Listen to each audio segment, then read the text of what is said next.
Hey everyone, this is Jeff Martinez with LA Fintech, and we got Elan Mevasse here from Vray, and he's going to talk a little bit about his company in the fintech space.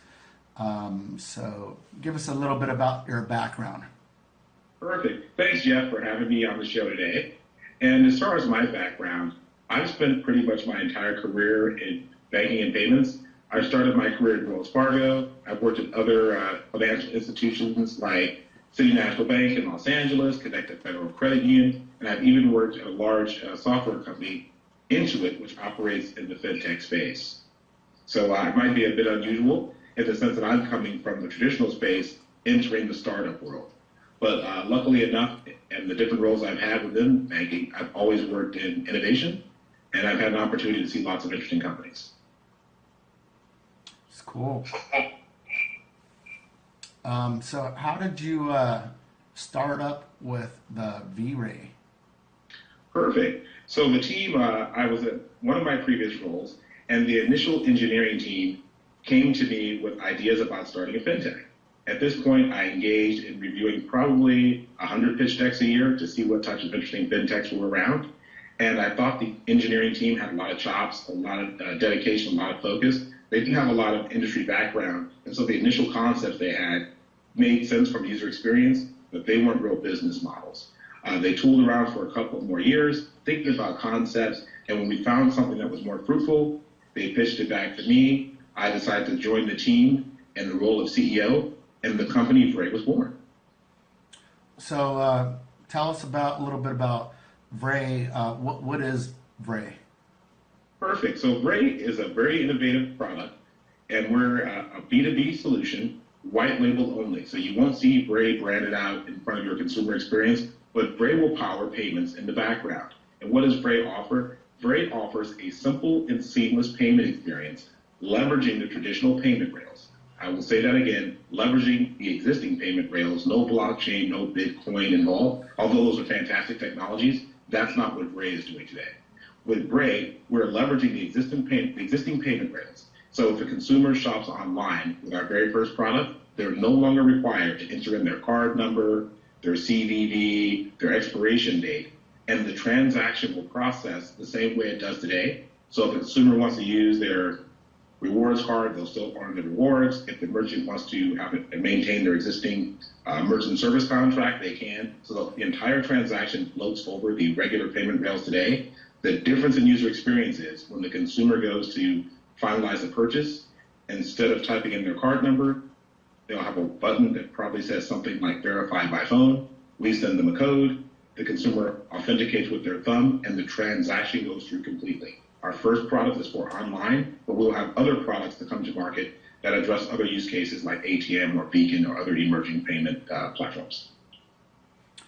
Yeah, I thought that was quite interesting. You did a demo at the LA Fintech a few weeks back, and it was quite interesting and pretty innovative how quick you could actually make a payment on, say, an e-commerce site or whatnot where you're going to make a purchase.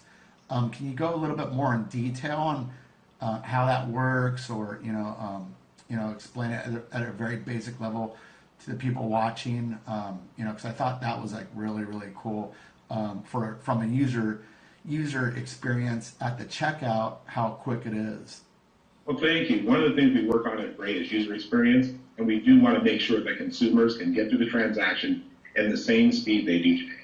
So at a high level, in the US, the card brands, Visa, MasterCard, Discover, American Express, created a chip standard. And many of us have gotten new chip cards in the mail, and we transact with the chips, and we have a lower chance of fraud at the physical point of sale.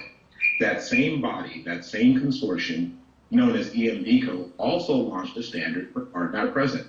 And card not present is what it sounds like, anytime you don't stick a card in a reader. So if you think about shopping online or various payment channels, that's where this standard is functional. We've taken that standard, we've allowing ourselves to use all of the standard tokens against that standard. So an Apple Pay token, a Samsung Pay token, Android Pay token, or any other standard token that follows that same paradigm. And with our experience, we retrieve the token, We pass it over the standard card networks. The token is then matched in the background by the payment processors. The transaction is approved, and it sends it back to the merchant and to the user as purchase concluded. And if you have money in the bank, the transaction will go through. If you don't, it won't. And what's nice about it is, from a user experience, when you get your statement at the end of the month, it's going to look like every other debit or credit card transaction you've had that month. It won't look different. And from the merchant, they don't have to worry about setting up a separate service because it'll work the way it does today. Oh, okay. That's cool.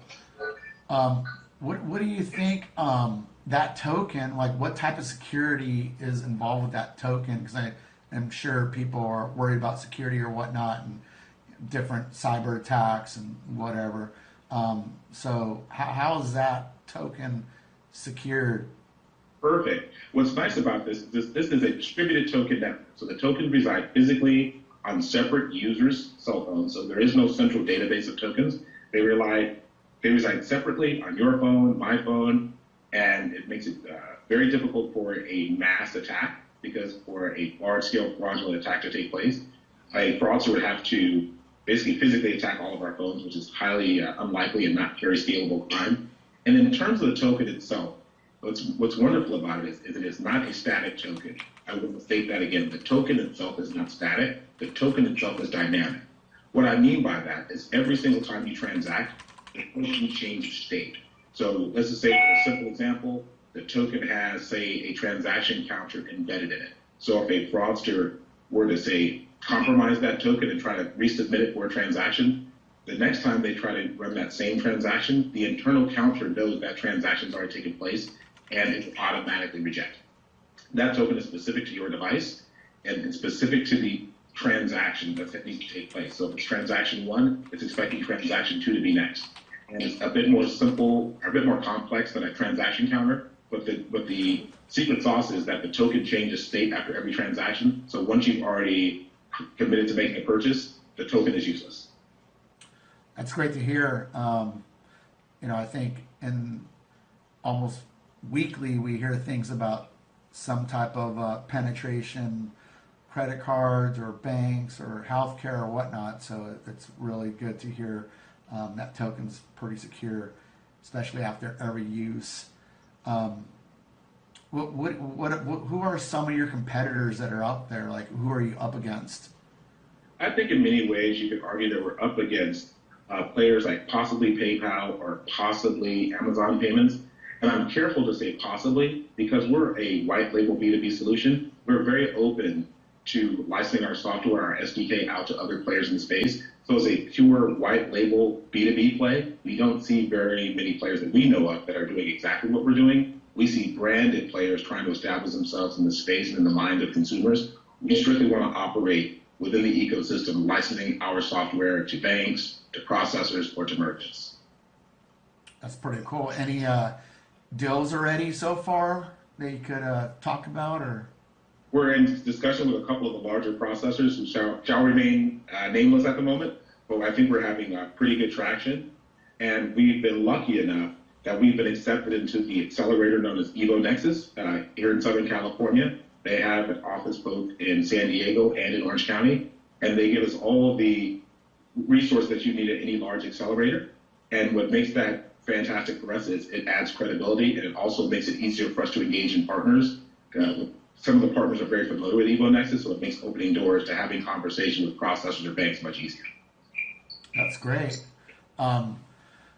So how many transactions can you process? Like, is there a limit on that, or is it dependent upon, the credit card companies? Like, how does that work for you guys?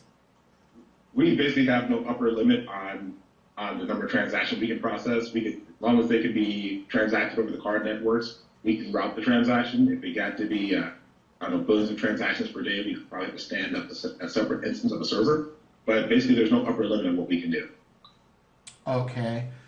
And so your revenue model, what is that based on? That's a great question. Our revenue model, again, as we are a white label B2B solution, we'd like to license our software to large processors, and we'd have a negotiable fee on a per transaction basis. And we think that for the merchant and for the consumer, if we charge something that's almost a nominal fee, we can get large scale volume. And for the merchant, in addition to the consumer, we are making the transaction process easier. As you've seen, it's very easy to transact. So a lot of those transactions that people abandon because they can't find their wallet or they don't want to type in the credit card number, a lot of those transactions are now going to be completed. And secondarily, a Vray transaction is a good transaction. What do I mean by that? When the transaction comes through, because it's tokenized, and we ask for the consumer to authenticate biometrically, we know that the merchant can trust that this is a good transaction. They don't worry about selling $100 worth of goods on Monday and worrying about a chargeback 2 weeks from now. They know those are good transactions. So we think for a nominal fee, we're adding a lot of value. Cool. And what do you think some of the trends are within that space, or the payment side that you see within the next 3 to 5 years out? That's a great question. I think we see kind of two emerging trends rising. Obviously, the rise of blockchain. I think that the rise of blockchain is going to change many things across the fintech space. I think the real value is going to be identity management. I think that that's where blockchain can really identify a user is a user across channels and across accounts. There's going to be a world in probably which a consumer can log on to their online banking, and you can have a loyalty program that goes beyond credit cards. Maybe you can earn rewards for your auto loan, your mortgage, whatever have you. And with today's banking infrastructure, it's too difficult for you to earn rewards on your various products beyond your credit card. I think that's something that's coming soon. And secondarily, I think the ATM is going to go through a revolution. I think a lot of things we see the ATMs doing today are basically dispensing money and receiving deposits. I think as ATMs become more robust and as consumers' tastes change, the ATM will provide much more functionality. I think we see emerging uses of it right now, in which you can see donate to charity, donate at an ATM for disaster relief. I could also see different use cases of bill payment and other things becoming much more common at the ATM. Yeah, I've seen some of the trends already in Russia where you could pay all your utility bills at an ATM kiosk system. Yeah, it's pretty cool. And you can imagine a world, and I don't know this for sure, you can imagine a world in which, because we physically know where the ATM is, right, as a physical location, we can imagine an ATM dispensing coupons for local small businesses on that same block, right? It could vary by location. So it wouldn't be generic. It would be this ATM, every business within, 5 city blocks could bid on coupons out of that ATM, right? So when you get your receipt, a coupon comes out, you get $5 off at the yogurt shop. Yeah. I think you're going to see coming out of ATMs in the future. Yeah, localizing that market with the power of the ATM there. That's pretty cool.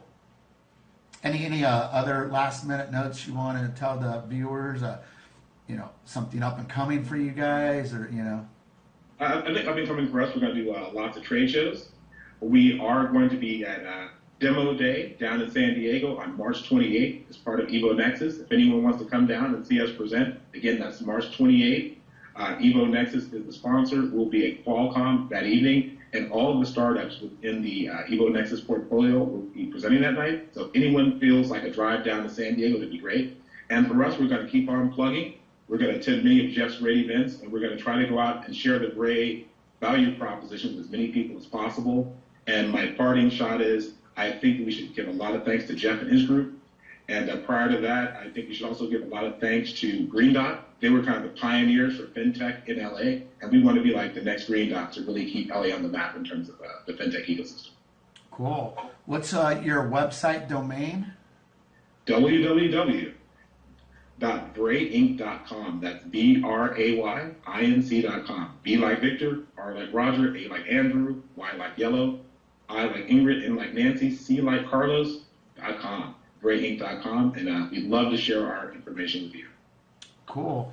Well, thanks a lot, and everyone subscribe and give some thumbs up here. All right? Thanks a lot. Thank you.